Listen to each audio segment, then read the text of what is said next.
Last fall, World Ag Expo, slated for February 9 through 11 in Tulare, California, announced that it was going virtual this year, of course, due to COVID-19. Billing itself for years as the world's largest outdoor farm show, the event has been the centerpiece of the winter season for farmers and commercial companies in the West and across the country. Last year's show attracted over 100,000 attendees, and the event just squeaked under the coronavirus shutdown that came about a month later. That was then. But this is now, and here to tell us about the new virtual show is Jennifer Fawkes, Marketing Manager for the International Agri-Center, the show host. Jennifer, welcome to Dairy Update. Thank you. I'm glad to be here. Why don't you start by just giving us a couple highlights of what you've got planned for the virtual show this year? Sure. So our big focus is education because, as you mentioned, normally we're an outdoor show. We don't get to be there that way this year, but we're really focusing in on education. We know this is a chance for people to learn more, like usual. But of course, all of our exhibitors right now on the platform, we have more than 800 exhibitors signed up for the digital show, ready to interact with people, even though it'll be different this year. So those will be the big things. Keep an eye out for education, really good chances to interact with exhibitors, and new content throughout the year. Well, that sounds exciting and also challenging. Yes. I would expect your activities at this point in time are a little bit different in some ways from what they've been in other years. Absolutely different. We at first, the team was a little worried, like, what are we going to do with all of our time? I'm like, I'm pretty sure we're going to be busy because this is something we haven't done it this way before. So there's so many things we didn't know going in, just like so many people in 2020. So we've learned a lot. We've learned that flexibility is important. But our main goal and what we talked about as a team going into this is no matter what, we know that ag has never stopped, whether you're farming or you're an ag salesperson or you're in trucking. It has never stopped because there are food and fiber heroes that need to keep us fed and calm and clothed. So as a trade show that serves that industry, we're not going to stop connecting buyers and sellers because that still needs to happen. So we try to really come at it from that point of view that we're helping, and we've just got to find ways to do that.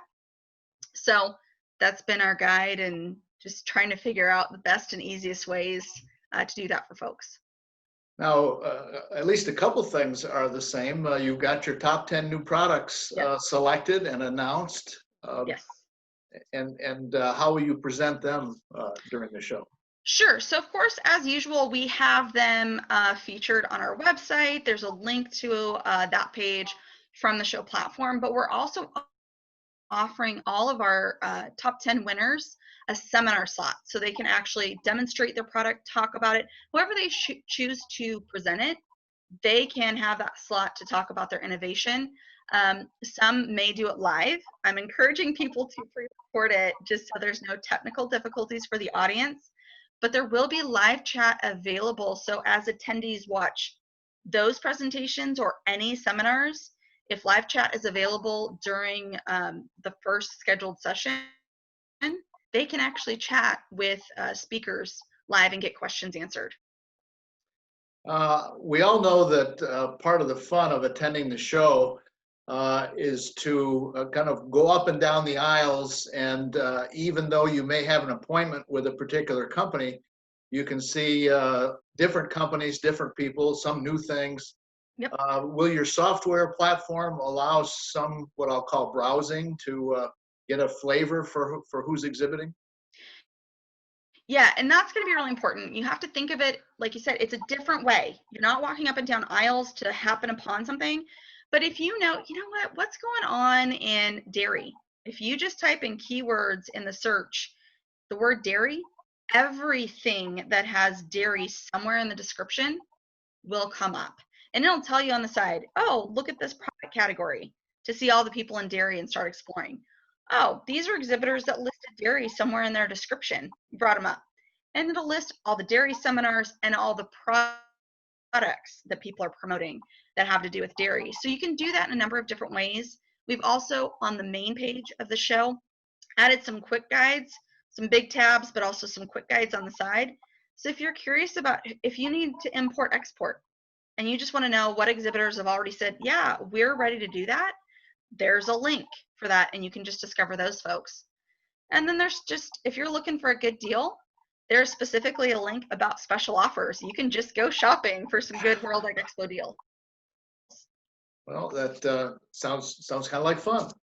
Yeah. We're all used to shopping online anymore, so yeah, fits right in. Exactly. And that's going to be the biggest thing is, we're here to help. If you can't find something you need, our team will also be available on the live chat throughout the show.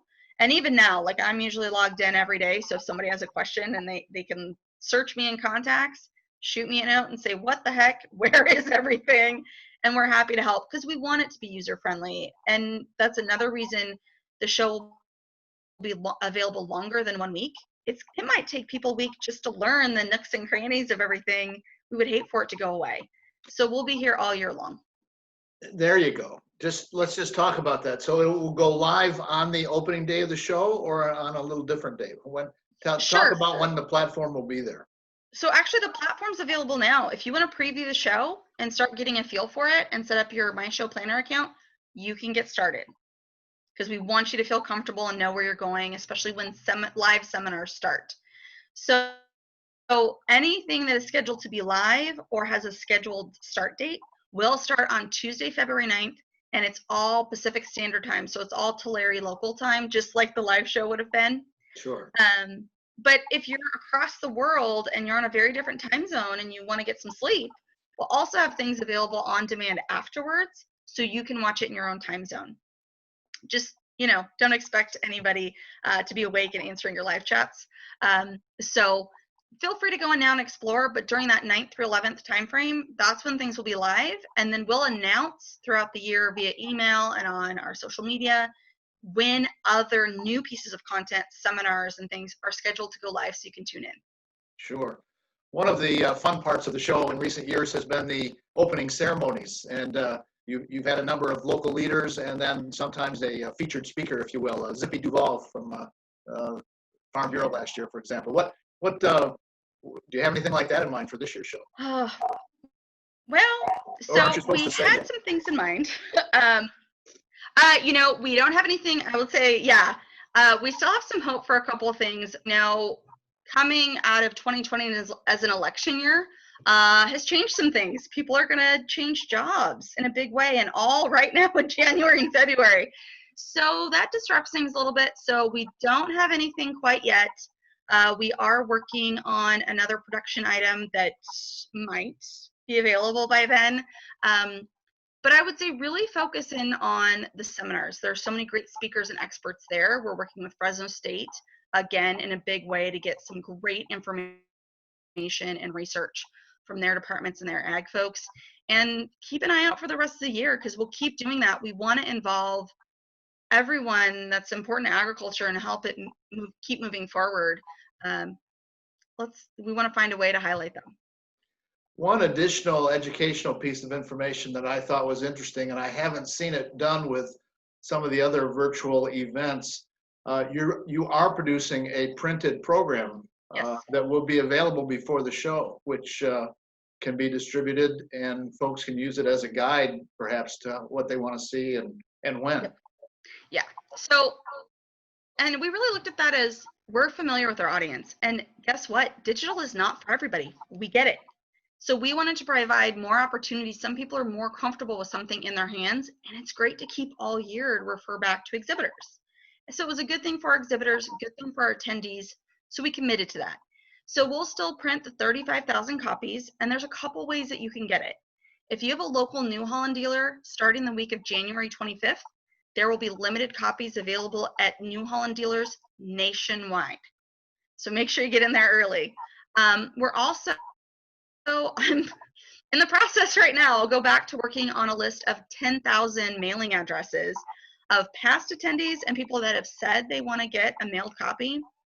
If you're still interested in that, you're not on the list yet, don't worry. We'll have any leftover copies shipped to Tulare, and we're happy to share that with you, so let us know.